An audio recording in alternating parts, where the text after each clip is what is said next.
Hello guys, welcome to NCERT study.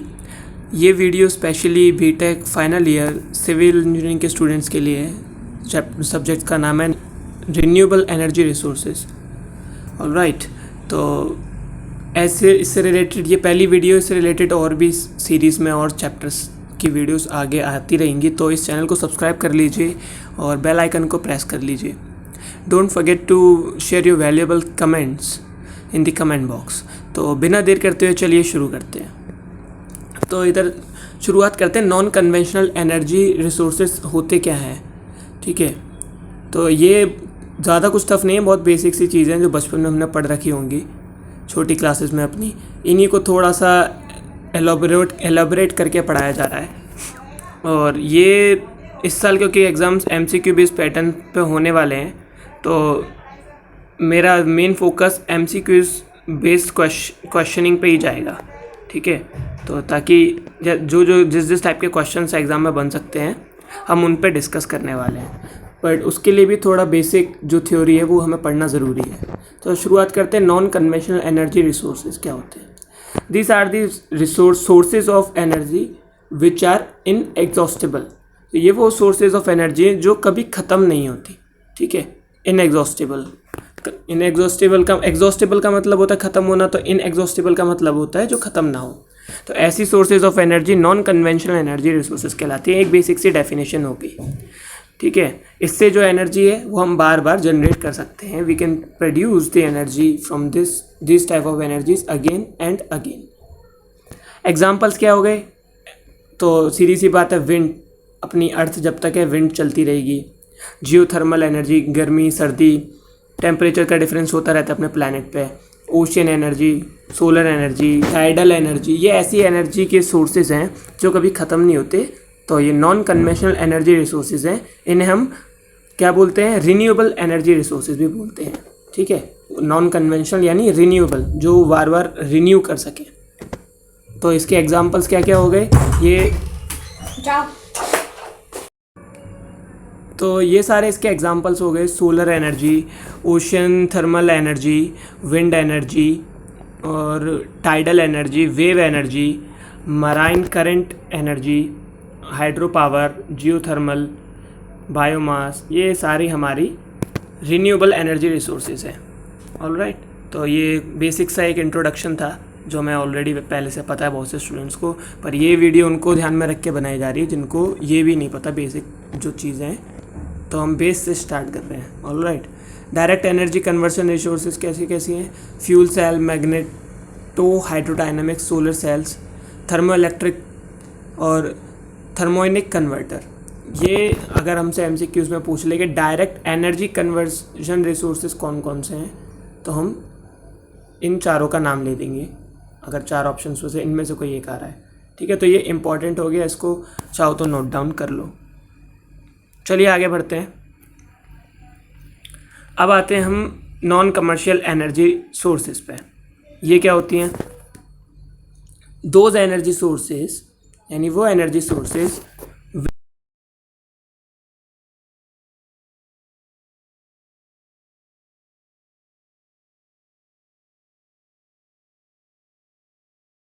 ज़्यादा पैसा नहीं कमा सकते।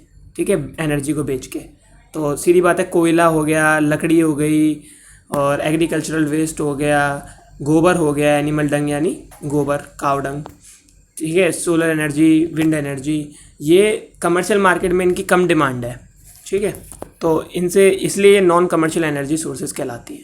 वहीं कमर्शियल एनर्जी सोर्सेज क्या होती हैं, those energy sources which are available in the commercial market, जो कमर्शियल मार्केट में है, जिनकी ज़्यादा डिमांड है। Which can be purchase from producing agency, जिसको हम किसी बड़ी एजेंसी से खरीद सकते हैं और जिसकी रेट्स थोड़ी हाई होती हैं। ऑलराइट, एग्जाम्पल हो गया इसका, कोयला हो गया, पेट्रोलियम हो गया, नेचुरल गैस हो गई। अब कन्वेंशनल या नॉन रिन्यूएबल एनर्जी सोर्सेज की डेफिनेशन, नॉन कन्वेंशनल या फिर रिन्यूएबल की एनर्जी सोर्सेज की डेफिनेशन क्या है, एक बार उसको पढ़ लेते हैं। कन्वेंशनल का मतलब जो यूज़ होती जा रही है बहुत पुराने समय से, तो वो कोयला है, पेट्रोलियम है, नेचुरल गैस है। These are the sources of energy which are exhaustible. These are the sources of energy which are exhaustible. ठीक है, ख़त्म हो सकती हैं ये। और नॉन कन्वेंशनल क्या है, जो रिन्यूएबल है, जो ख़त्म नहीं होती, जिनको हम बार बार रिन्यू कर सकते हैं। अभी हमने पढ़ रखा है इसके बारे में बेसिक्स। ठीक है, तो ये था इंट्रोडक्शन। इंट्रोडक्शन के बाद हम सीधे आते हैं वेरियस सोर्सेज ऑफ एनर्जी पे। ठीक है, तो पहली सोर्स ऑफ एनर्जी हमारी सोलर एनर्जी, जो कि एक रिन्यूएबल एनर्जी सोर्सेज है। ठीक है, तो इसमें क्या होता है कि सन होता है हमारा, सन से सनरेज आती हैं जिनको हम फोटोवोल्टिक सेल्स यानी सोलर सेल्स पे ट्रैप कर लेते हैं, उससे इलेक्ट्रिसिटी जनरेट करते हैं। ये सोलर एनर्जी का काम है। ठीक है, तो थोड़ा डिस्कस कर लेते हैं। Solar energy is a clean, cheap, abundantly available energy, renewable energy resource. ठीक है, ये also most important of the non-conventional sources of energy because it is non-polluting and therefore helps in decreasing the greenhouse effect। यानी ये सबसे ज़्यादा important non conventional source of energy है because इससे कोई पॉल्यूशन नहीं होता और ग्रीन हाउस इफेक्ट भी कम हो जाता है, इससे डिक्रीज करने में हेल्पफुल है। Solar energy can be used as, तो कैसे कैसे सोलर एनर्जी को यूज़ कर सकते हैं वो देख लेते हैं। By direct conversion to a fuel by photosynthesis. ठीक है, तो फोटोसिंथेसिस का प्रोसेस हमने अपने 7th-8th स्टैंडर्ड में पढ़ा है, जिससे ग्रीन प्लांट्स अपना फूड प्रिपेयर करते हैं, वो फोटोसिंथेसिस का प्रोसेस होता है। उसमें हम सोलर एनर्जी का यूज़ करते हैं। Solar energy as a fuel काम करता है फोटोसिंथेसिस के प्रोसेस में।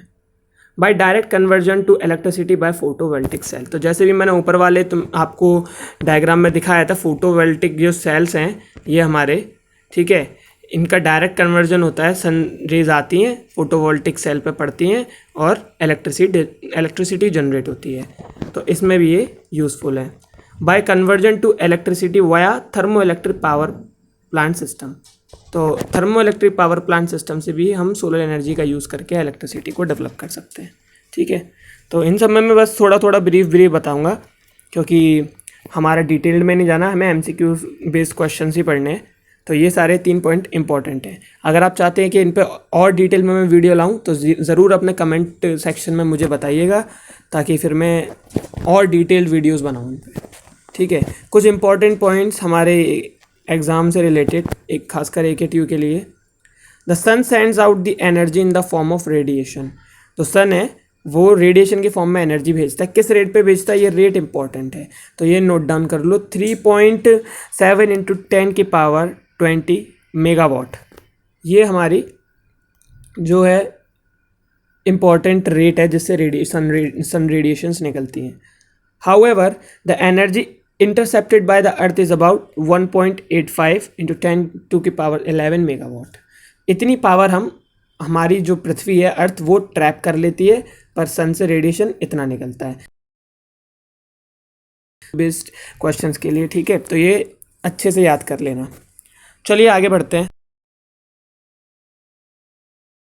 Produce and consumed in the world, तो दुनिया भर में जितनी भी एनर्जी है उन सबसे ज़्यादा जो प्रोड्यूस होती है वो सोलर एनर्जी है। ठीक है, ज़रूर हमारी अर्थ बहुत यूज़ में लेती है और सबसे ज़्यादा एनर्जी अपने अर्थ पे यही पाई जाती है, solar energy. All right, so let's move on, let's discuss some merits of solar energy. तो मेरिट्स क्या है सोलर एनर्जी के? मेरिट्स यानी एडवांटेजेस। तो नॉइजलेस ऑपरेशन, इसमें कोई शोर शराबा नहीं होता। Occupies less space on floor as there is no need of storage vessels, तो देखा होगा न्यूक्लियर पावर प्लांट्स में बहुत बड़े बड़े प्लांट लगते हैं, इसमें उसकी ज़रूरत नहीं है। ठीक है, इसमें ज़्यादा जगह की ज़रूरत नहीं पड़ती। चीपर इनिशियल कॉस्ट, और ये सस्ता पड़ता है। ठीक है, महंगा नहीं होता इसका प्लांट लगाना, और एनर्जी रिसोर्सेज से कंपैरेटिवली चीपर है। इसके डीमेरिट्स क्या हैं, डिसएडवांटेजेस क्या हैं? Solar equipments fail to work in nights, सीधी सी बात है, रात में सूरज निकलेगा नहीं, अंधेरे में तो सोलर एनर्जी बन नहीं पाएगी। या बरसाती मौसम, या मौसम ख़राब है, बादल छाए हुए हैं, तब ये इसका यूज़ नहीं हो सकता। ठीक है, तो ये याद रखना। Large space is required for the collection of solar energy at a useful rate.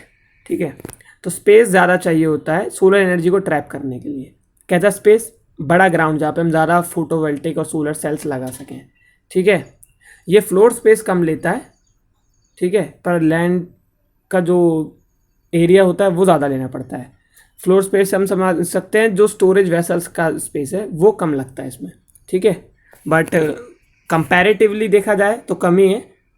But और जैसे विंड मिल लगानी है तो उसमें विंड मिल एक जगह एक विंड मिल लगानी है तो कम एरिया हमारा कवर होगा, बट अगर हमें एक छोटा मोटा सोलर प्लांट लगाना है तो उस विंड मिल से ज़्यादा बड़ा सोलर प्लांट लगाना पड़ेगा। बट हम चाहें तो अगर घर में हमें एनर्जी बनानी है तो छत पे हम लगा सकते हैं, तो स्पेस तो कम ही लेता है, ठीक है। अगर बड़ा प्लांट लगाना यूज़फुल रेट पर चाहिए तब हमें थोड़ा लार्ज स्पेस की ज़रूरत पड़ती है। तो आई होप इतनी सी बात आपको समझ में आई होगी, क्लियर हो गई होगी, ठीक है। अब हम चलते हैं नेक्स्ट अपनी अनदर एनर्जी सोर्स पे, जो कि है बायोमास, ठीक है। तो बायोमास है, बायोमास क्या है देख लीजिए। इससे भी हम इलेक्ट्रिसिटी डेवलप करते हैं। कहाँ कहाँ से बायोमास के हमें जो रॉ मटेरियल से मिल जाते हैं, एग्रीकल्चर से, अर्बन से, फॉरेस्ट से, यानी पेड़ पौधे लकड़ियाँ इधर से हमें मिल जाता है। क्या होता है, इन सबको जलाते हैं और इलेक्ट्रिसिटी बनती है। ये सब बायोमास सामान लेके, जैसे कि फलों के स्क्रैप्स, ठीक है, और लकड़ियाँ और पेड़, ऐसी चीज़ों को, कंस्ट्रक्शन का डिमोलिश कंस्ट्रक्शन वुड, जैसे लकड़ी के घर होते हैं उनकी जो लकड़ी बाद में वेस्ट हो जाती है, अगर घर टूट जाता है तो जो वेस्ट मटेरियल्स हैं उनको लेके हम रिसाइकल करके ऑर्गेनिकली उनको कंबर्जन करते हैं, उसका जलाते हैं उनको, जिससे कि इलेक्ट्रिसिटी यूज़ होती है पावर प्लांट्स में, ठीक है। तो जैसे कोयला जल के इलेक्ट्रिसिटी बनाता है, ऐसे वुड भी जल के बनाता है इलेक्ट्रिसिटी, तो वही बायोमास के अंदर है, ठीक है। तो आई होप ये समझ में आया होगा, इसमें ज़्यादा कुछ नहीं है, तो थोड़ा डिस्कस कर लेते हैं इसके ऊपर ब्रीफली। तो green plants trap solar energy through the process of photosynthesis, ये हमें पता है, और ऑर्गेनिक मैटर में उसे कन्वर्ट। तो ग्रीन प्लांट्स सोलर की मदद से क्या करते हैं, उसको ऑर्गेनिक मैटर में कन्वर्ट कर देते हैं, और वही बायोमास कहलाता है। तो बायोमास की डेफिनेशन ये हो गई, ऑल राइट।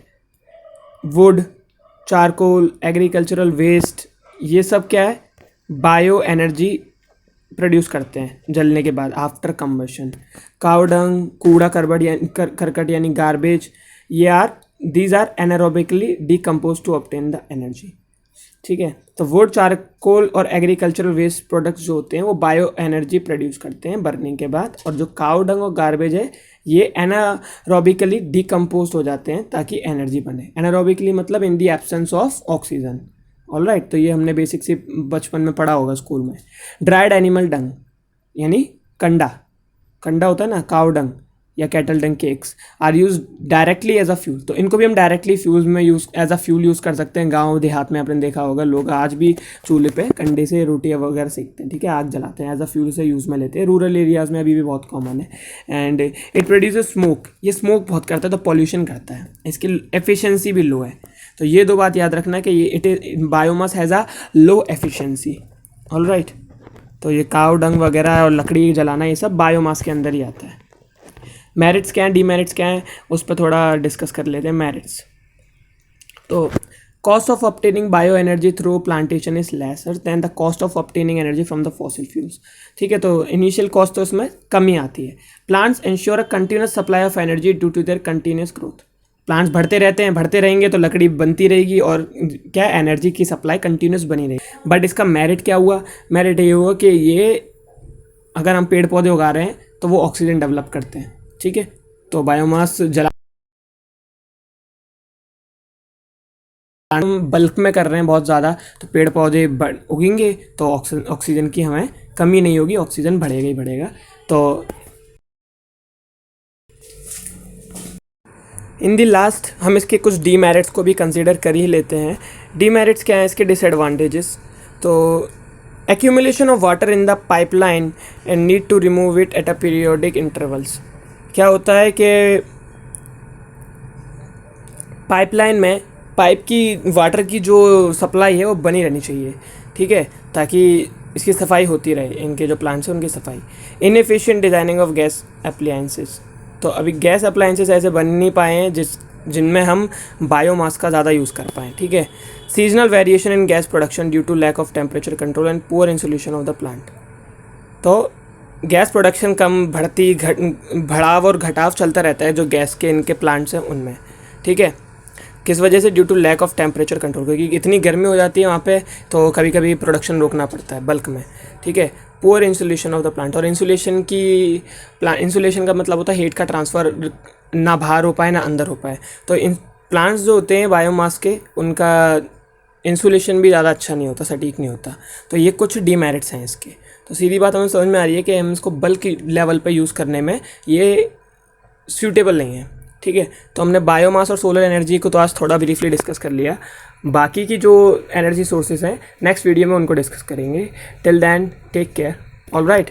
और don't forget to subscribe this channel. अगली वीडियो कल नेक्स्ट डे पे आ जाएगी और इसमें पूरी आपके बीटेक के एमसीक्यूज़ की प्रिपरेशन भी होगी। अभी हम चैप्टर वाइज चैप्टर थोड़ा अपना सिलेबस डिस्कस कर रहे हैं। All right, thank you and have a nice day.